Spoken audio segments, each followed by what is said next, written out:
pada hari Kamis 20 Oktober 2022. Prosesi memasuki ruangan upacara.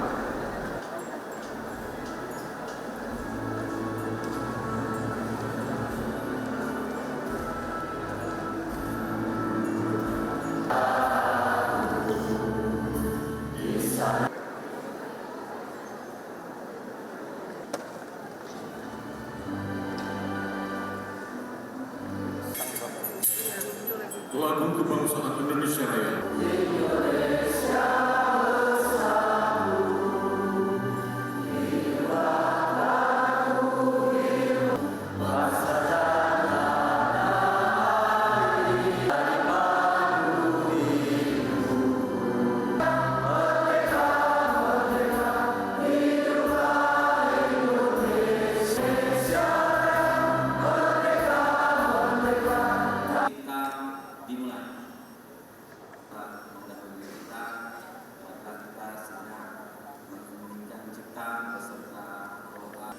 Mengheningkan cipta dipimpin oleh Rektor Universitas Sumatera Utara.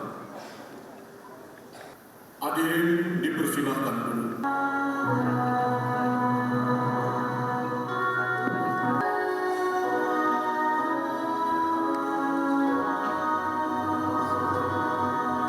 Bismillahirrahmanirrahim. Assalamualaikum warahmatullahi wabarakatuh. Dengan mengucapkan Bismillahirrahmanirrahim, sidang terbuka Universitas Sumatera Utara tanggal 20 Oktober 2022 dengan acara tunggal Dies Natalis ke-70 Universitas Sumatera Utara saya nyatakan dibuka.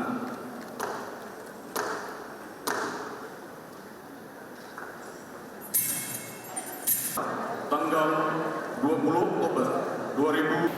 Pada tahun 2022 ini, Universitas Sumatera Utara telah berusia 70 tahun. Ke-70 Universitas Sumatera Utara.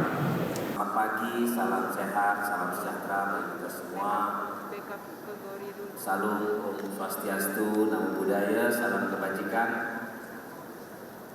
Yang terhormat Dan dikembangkan secara berkesinambungan untuk mewujudkan visi Universitas Sumatera Utara tahun 20 ini dijadikan sebagai momentum untuk merefleksi sebagai salah satu universitas tertua di Indonesia dengan kontribusi yang Universitas Sumatera Utara 2021-2026 dan Renstra Entrepreneurial University dengan tagline kreasi, inovasi, dan dalam tataran global dunia.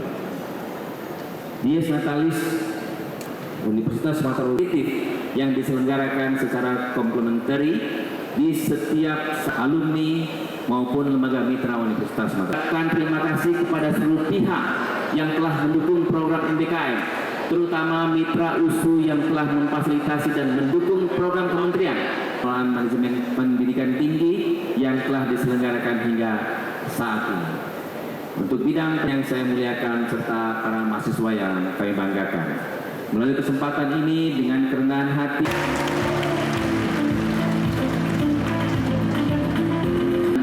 seluruh hadirin dalam forum ini, kami turut juga menjadi inspirasi bagi instansi lain untuk membantu sivitas akademika dan pimpinan USU dalam bekerja dan Universitas Sumatera Utara.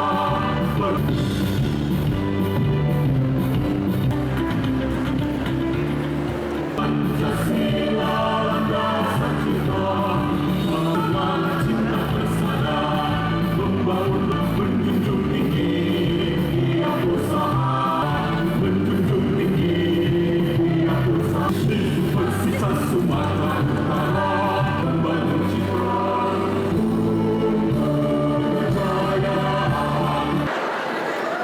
Bismillahirrahmanirrahim.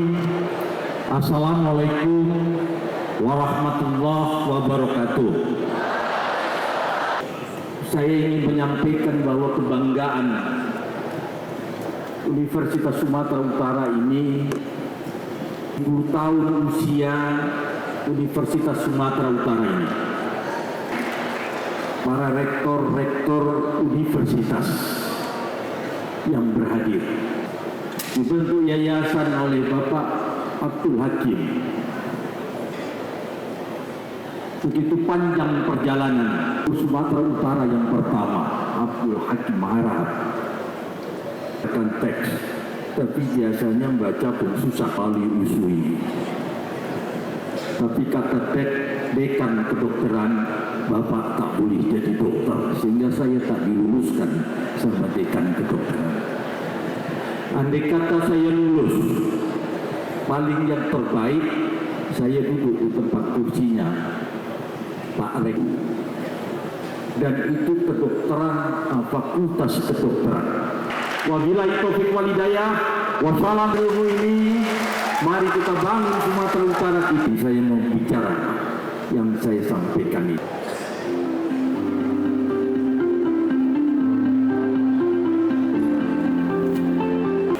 Sambutan Presiden Republik Indonesia, Insinyur Haji Joko Widodo. Masih muda ini. Tapi yang cewek-cewek jangan tanya-tanya, udah punya istri dia. Terima kasih, maaf tidak. Kasih persoalan-persoalan bangsa dan karya di berbagai bidang di dalam maupun di luar negeri. Bagi kita semua yang saya hormati,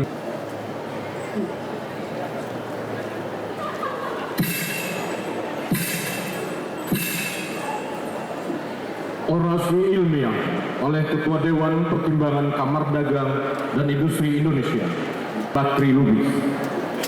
Berikut akan kami bacakan CV singkat beliau. Anindya Novian Bakri Lubis, putra dari Bapak Insinyur Haji Abu Rizal Bakri Lubis, bergelar Maharaja Kumala Pinayungan Lubis. Gelar tersebut dinobatkan oleh Raja-Raja Mandailing melalui sidang kerapatan adat lengkap pada tanggal 18 Maret 2009 di Penyambungan Mandailing, Natal. Anindya Novian Bakri, kelahiran 1974, adalah pengusaha Indonesia terkemuka, seorang investor global dan tokoh filantropis yang sangat menonjol. Melalui peranan kepemimpinannya di bidang komunitas bisnis selama beberapa tahun, Anindya mewakili suara komunitas pebisnis Indonesia dan Indo-Pasifik pada forum global dan konferensi tingkat tinggi. Anindya mendapatkan gelar Bachelor of Science dari Northwestern University pada tahun 1996 serta meraih gelar MBA dari Stanford Graduate School of Business pada tahun 2001. Saat ini Anindya Novian Bakri Lubis menjabat sebagai CEO dan Direktur Utama PT Bakri Brothers Tbk, Ketua Dewan Pertimbangan Kadir Indonesia dan anggota International Advocacy Caucus B20 Indonesia. Hadirin, Anindya Novian Bakri Lubis.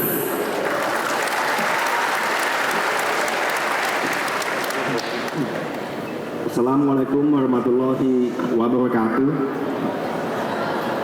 Salam sejahtera bagi kita semua.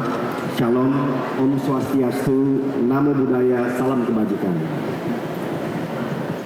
Yang kami hormati Presiden Republik Indonesia Bapak Joko Widodo, yang kami hormati Menteri Pendidikan Republik Indonesia, yang kami hormati Gubernur Sumatera Utara Bapak Letjen TNI Haji Edi Rahmayadi, yang kami hormati Ketua DPRD Sumatera Utara Bapak Baskami Ginting,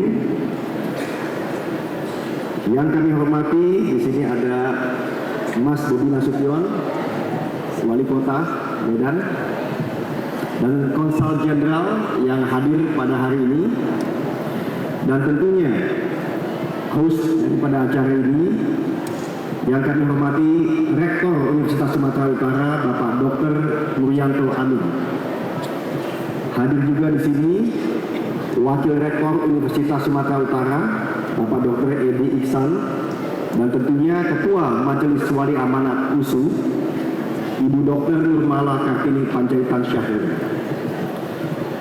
Dan tentunya di sini hadir juga para pimpinan Forkompida Sumut, dan tidak lupa sahabat saya dari Kadin, di sini Wakil Ketua Umum Kadin Indonesia dan juga Ketua Umum Kadin Provinsi Sumatera Utara Bapak Ivan Iskandar Batubara, dan beliaulah yang memaksakan bahwa dipakai nama Lubis di ujung dari nama kami. Nenek kami bermarga Nasution, dan yang kami banggakan seluruh sivitas akademika USU para undangan serta hadirin yang kami banggakan, dan mahasiswa-mahasiswi yang saya lihat ada di atas. Pertama-tama, marilah kita panjatkan puji dan syukur kehadirat Allah Subhanahu wa taala karena kita semua dapat ada di ruangan yang indah pada hari yang baik ini. Yang kedua, saya ingin mengucapkan selamat kepada Sivitas Akademika Universitas Sumatera Utara untuk Dies Natalis yang ke-70. Luar biasa, sudah 70 tahun. Dan tentu ini merupakan suatu kehormatan bagi saya pribadi untuk diberikan kesempatan untuk menyampaikan orasi ilmiah, dan mudah-mudahan apa yang disampaikan ini dapat bermanfaat.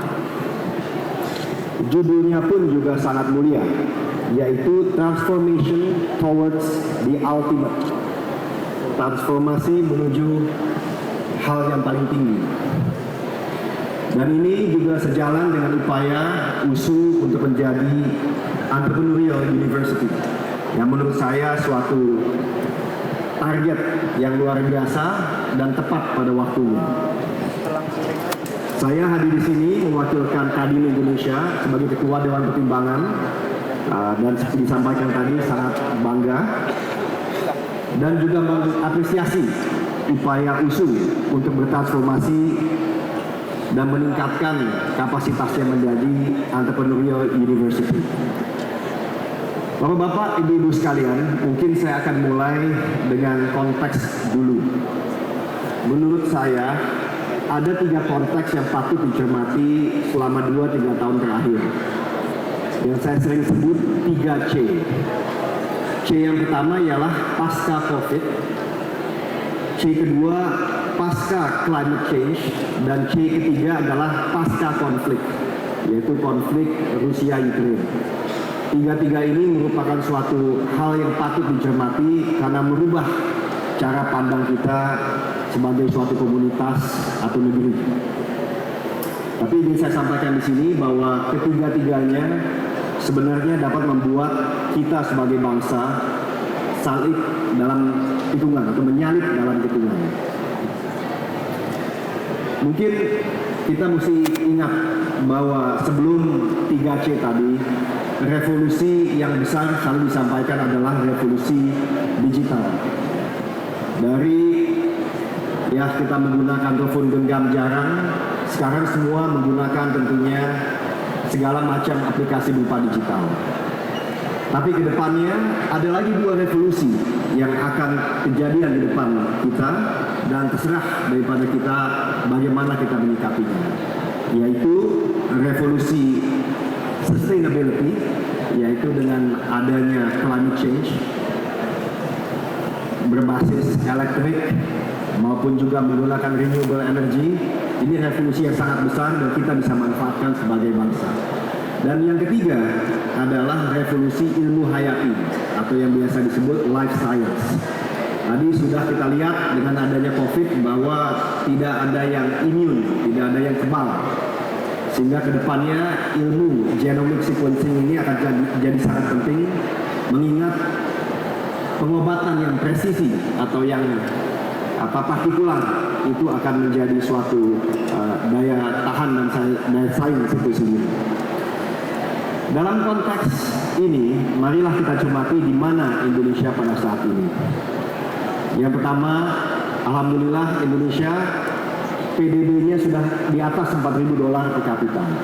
Sehingga $4.000 dikalikan 275 juta membuat kita menjadi negara nomor besar ke-15 di dunia. Inilah sebabnya kita bisa menjadi pimpinan G20 tahun ini di Bali. Jadi menjadi pimpinan G20 ini bukan hanya EO atau event organizer, tapi kita mempunyai hak di sana untuk menjadi top 15 pada saat ini. Dan kalau kita lihat growth kita itu top 3 di negara G20.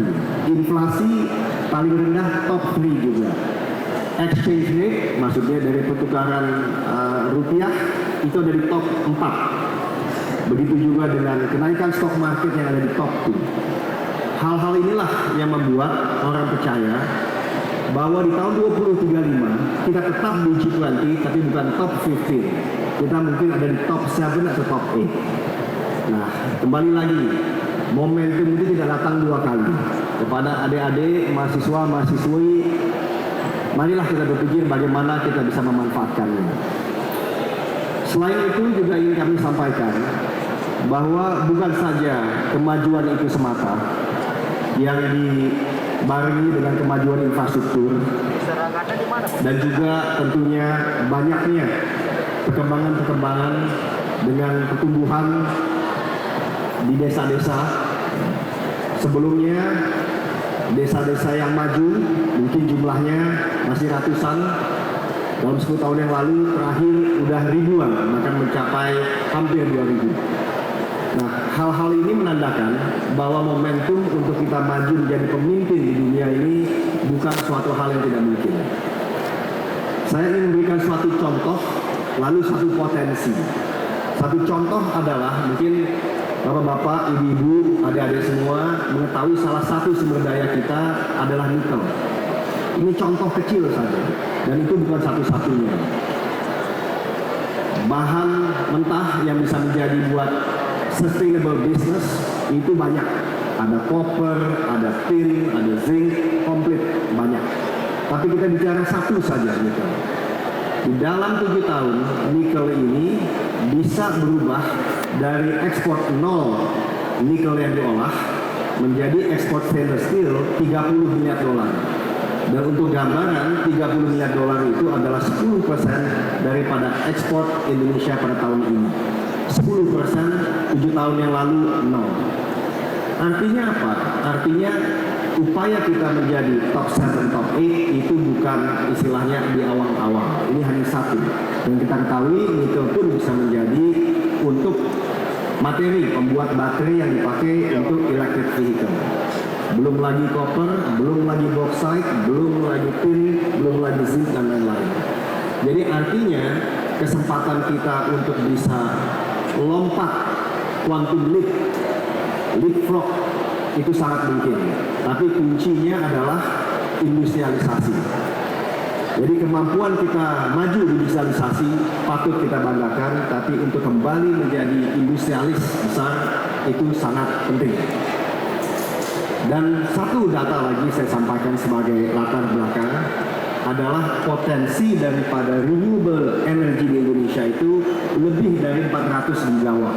Untuk gambaran, kalau saya tidak salah, seluruh energi yang terpasang untuk pembangkit listrik di Indonesia pada saat ini ada sekitar 75-80 gigawatt. 400-nya bisa dibuat dari renewable energy. Dari mana aja? Jika ingin tahu, kurang lebih dari setengahnya dari solar, dari matahari, lalu ada sekitar seperempatnya dari hydro, air, dan mungkin sepertujuhnya itu ada dari angin. Jadi kurang apa lagi? Semuanya ada di Indonesia, membuat kita bisa energy transition yang baik. Dan jangan lupa, apabila kita bicara mengenai energy transition, itu sangat dekat dengan dekarbonisasi, di mana Indonesia dianugerahkan ada 126 juta hutan, 126 juta hektar hutan. Lalu mangrove ada lebih dari 3 juta. Lalu gambut 7,5 juta. Ini bisa menghasilkan 30 gigatons karbon absorption, yang tentu bisa menjadi suatu karbon kredit yang luar biasa. Ini semua modal. Untuk kami yang dari dunia usaha, modal itu adalah capital, tapi modal yang diolah baru bisa menghasilkan untung. Jadi ini adalah salah satu yang kami ingin ajak bapak-bapak, ibu-ibu untuk sekali lagi mencermati. Dalam sambutan saya, izinkan saya menyampaikan 4 hal atau ide. Yang pertama, transformasi USU menuju Entrepreneurial University. Menurut kami ini suatu terobosan.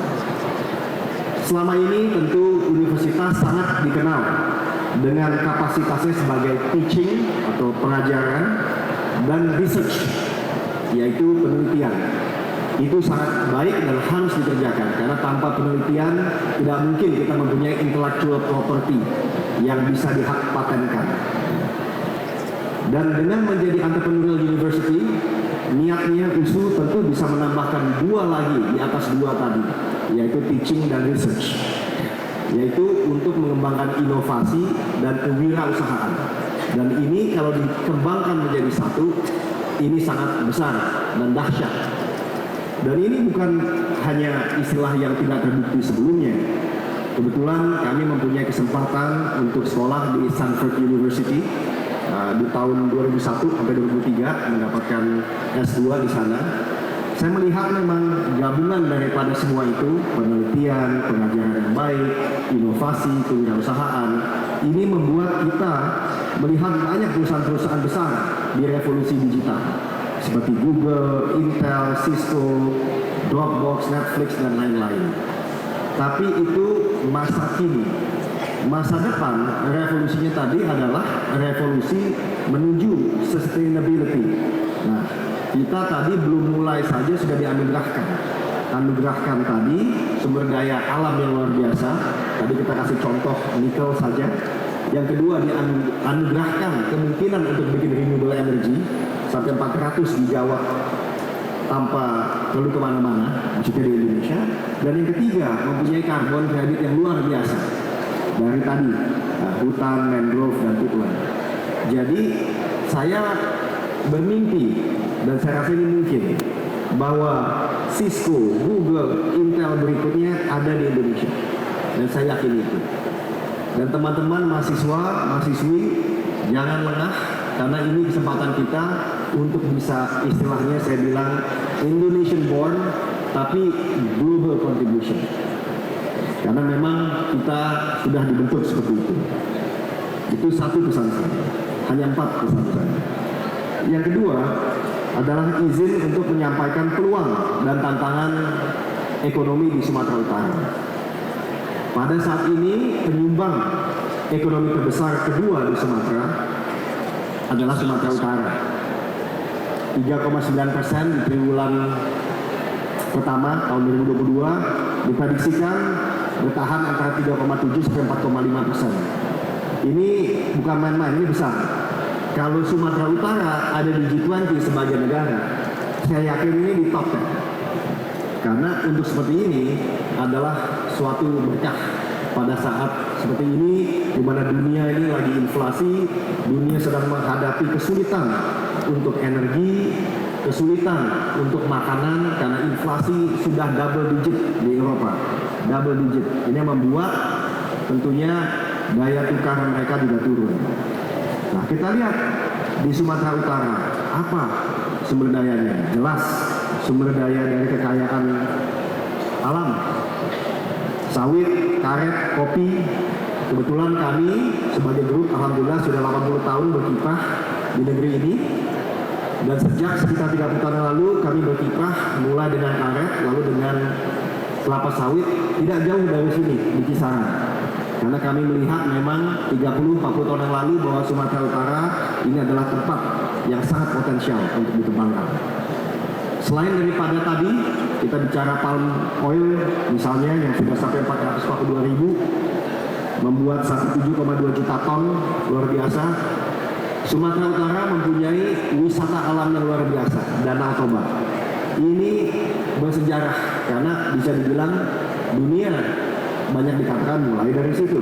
Karena dengan adanya Big Bang ratusan atau berabad-abad lalu, jangan-jangan itulah rahmat yang diberikan bahwa nanti kembalinya Sumatera Utara bisa menjadi juga tempat untuk pusat dunia. Nah, tapi kembali lagi kepada sustainability. Ini juga kesempatan Sumatera Utara untuk menggunakan lahan-lahan yang ada selain sudah dibangun buat kelapa sawit, bisa juga untuk karbon kredit misalnya. Kita lihat ada 100-an ribu lebih hutan misalnya di hutan Batang Gadis. Nah, itu hanya salah satu dan saya yakin karena nanti bukan saja berlomba-lomba membuat kelapa sawit, saya yakin berlomba-lomba membuat private forest, hutan privat. Karena di situ pun juga baik buat lingkungan dan juga mungkin baik untuk bisnis. Sudah banyak mulai dipikirkan di Sumatera Utara bisa sekali Dan saya tidak kaget kalau justru Perusda bisa menjadi pemimpinnya di sini. Selanjutnya, pesan saya yang ketiga adalah mungkin sedikit dukungan kepada USU menjelang sekali lagi menjadi entrepreneurial university. Ya, kebetulan di Bakri University, Bakri Center Foundation, kami juga percaya akan hal ini. Perlu dipikirkan dua hal, yaitu core of competency. Kompetensi apa yang kita mau pegang di USU? Saya yakin USU ini, apalagi saya tahulah tabiat daripada orang-orang Sumatera Utara, pejuang semua. Karena saya lihat dari nenek saya dan juga kawan-kawan saya, sehingga bukan tidak mungkin selain research dan juga pengajaran, menggalakkan proaktif, menggalakkan inovasi, berani mengambil keputusan. Ini juga bisa menjadi ciri tersendiri buat Sumatera Utara dan USU tentunya. Dan tentu bagaimana bisa nanti di poin terakhir mengembangkan kewirausahaannya. Lalu ketika kita bicara yang kedua, habis core of competency, apa itu kompetensinya? Yang kedua, core of excellency. Apa sih yang membuat kita menjadi excellent? Saya melihat, dan mungkin sebagai ide saja, di Stanford itu baru saja 3 bulan yang lalu, sejak 300 tahun tidak pernah ada fakultas baru, ada fakultas namanya School of Sustainability. Setelah 300 tahun tidak ada fakultas baru. Kenapa tidak kita rebut saja itu School of Sustainability di USU? Saya yakin ini bisa menjadi suatu terobosan karena belum terlalu banyak yang bicara di Indonesia ini, walaupun modal kita sangat banyak. Nah, ini hanya tentunya masukan, dan saya tentunya bukan rektor, hanya seorang pengusaha, tapi saya melihat peluang ini cukup besar. Dan mungkin bisa bekerja sama juga dengan Stanford University. Kenapa tidak? Karena saya lihat di Stanford University itu, ketika dia bicara mengenai School of Sustainability, mereka hanya atau sedang berbicara mengenai 3 hal. Environmental Behavioral Science, Environmental Behavior Science, Environmental Policy, yang 3 Oceans. Paling tidak mengenai Oceans, ya siapa yang bisa bicara banyak selain kita. Nah, tapi mereka tidak bicara mengenai renewable energy. Mereka tidak bicara mengenai carbon credit. Mungkin ini kita bisa rebut. Tentu ini hanya hemat saya untuk memberikan masukan. Dan selanjutnya, yang terakhir pesan saya, bagaimana USU ini bisa menjadi business hub.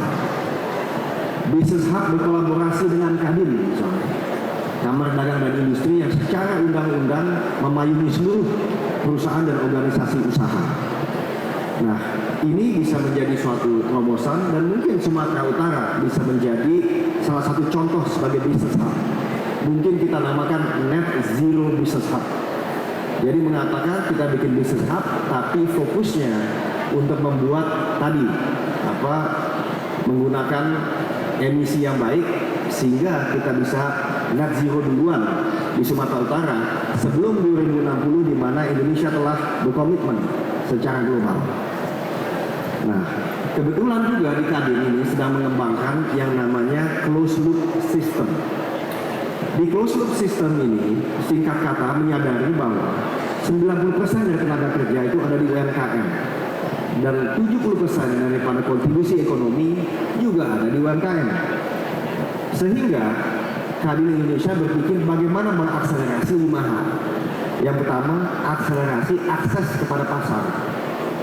Kedua, akselerasi untuk meningkatkan upskilling, akses ke inovasi, atau melihat best practices, di mana praktis-praktis yang bagus. Ketiga, akses kepada financing.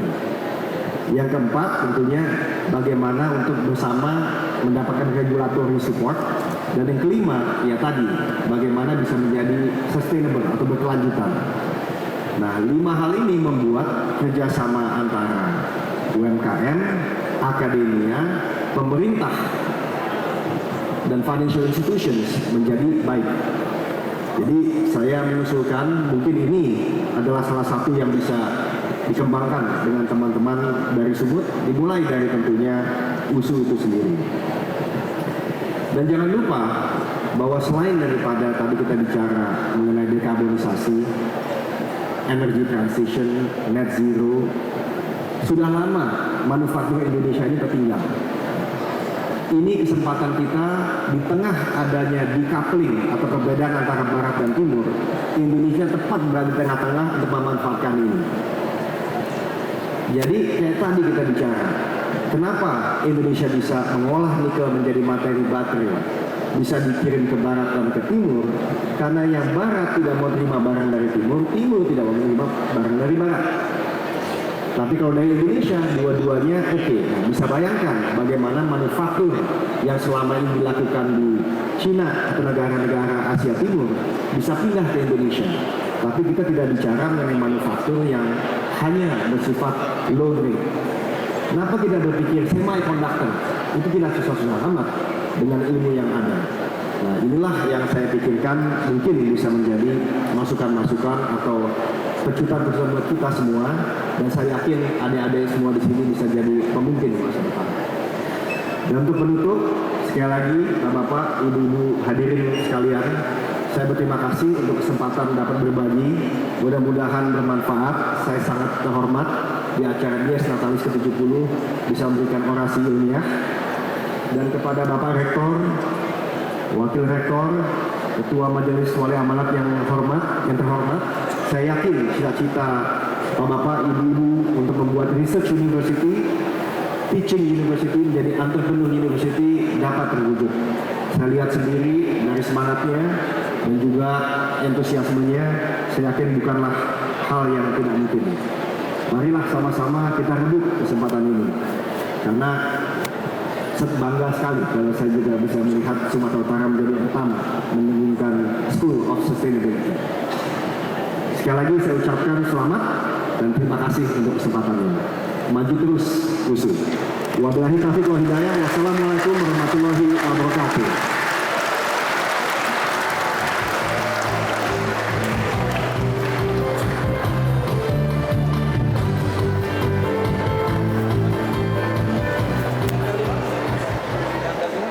Bapak Ibu dan hadirin yang kami hormati, kini kita akan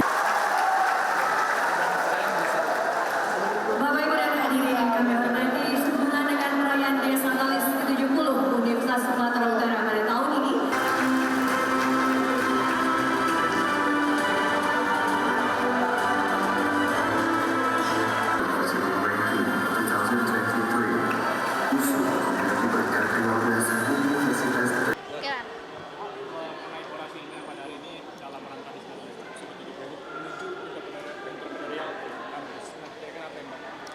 Jadi tadi saya diberikan kesempatan dan kehormatan untuk memberikan orasi ilmiah di Universitas Sumatera Utara. Nah, di Dies Natalis ke-70, jadi selamat juga kepada USU. Nah, fokus kami ialah bagaimana USU bisa menjadi satu sekolah yang berbasis entrepreneurship, karena dibutuhkan juga pengusaha-pengusaha baru, tapi juga daya pikir yang baru. Mengingat revolusinya sehabis digital ini ada revolusi sustainability, maksudnya di bidang renewable energy, elektrifikasi, dan lain-lain. Dan juga satu lagi tadi saya sampaikan, jangan lupa kalau ada juga revolusi di bidang ilmu hayati atau life science. Ya. Nah, USU bagaimana menyikapinya? Nah, sebagai universitas entrepreneurship tadi. Dan yang kedua, mungkin seperti ada di negara barat, di Stanford School of Sustainability, kenapa nggak USU dengan banyaknya dukungan pemerintah untuk infrastruktur yang diperbaiki menjadi USU School of Sustainability. Nah, jadi dua hal itu kami memberikan masukan. Tentunya teman-teman, rektor, wakil rektor, wali amanat lebih tahu apa yang terbaik. Tapi saya melihat di sini semangat daripada mahasiswa-mahasiswinya nih luar biasa. Jadi ya saya sebagai tamu di sini ikut semangat bahwa masa depan Sumut akan baik. Kebetulan juga kan Sumut nomor 2 terbesar di Sumatera dari sisi pertumbuhan ekonominya, dan kami juga udah 30-40 tahunan ada di perkebunan, mulai dengan Bakri Sumatera Plantations di Kisaran, yang waktu itu kita mulai dengan karet, sekarang kelapa sawit.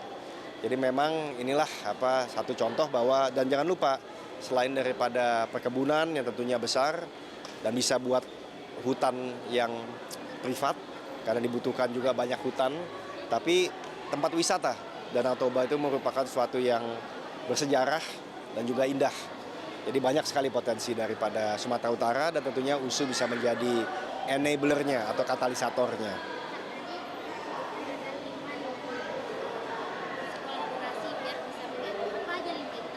Oh, tadi itu kita bicara mengenai ada suatu sistem yang dikembangkan oleh Kadin, closed loop system itu. Yang pertama itu untuk mengakselerasi akses kepada pasar. Kedua, akses kepada kapabilitas, untuk menaikkan kapabilitas. Ketiga, akses kepada financial. Ya. Dan yang keempat, akses kepada mitra secara umum. Dan terakhir ialah akses kepada regulator atau pemerintah. Nah, ini semua kalau kita keroyok bersama, ini bisa menjadi suatu kenyataan. Dan hal-hal seperti ini membutuhkan akademia yang kuat. Nah, oleh karena itu, USU sebagai salah satu tulang punggung daripada closed loop system untuk Sumatera Utara, saya rasa tepat sekali untuk mengambil peran yang besar. Dan ini tentunya sejalan dengan Kadin Indonesia juga punya pemikiran. Dan ya, sebagai Ketua Dewan Pertimbangan, saya rasa ini akan menjadi suatu hal yang menarik apabila ada kolaborasi antara USU dan Kadin.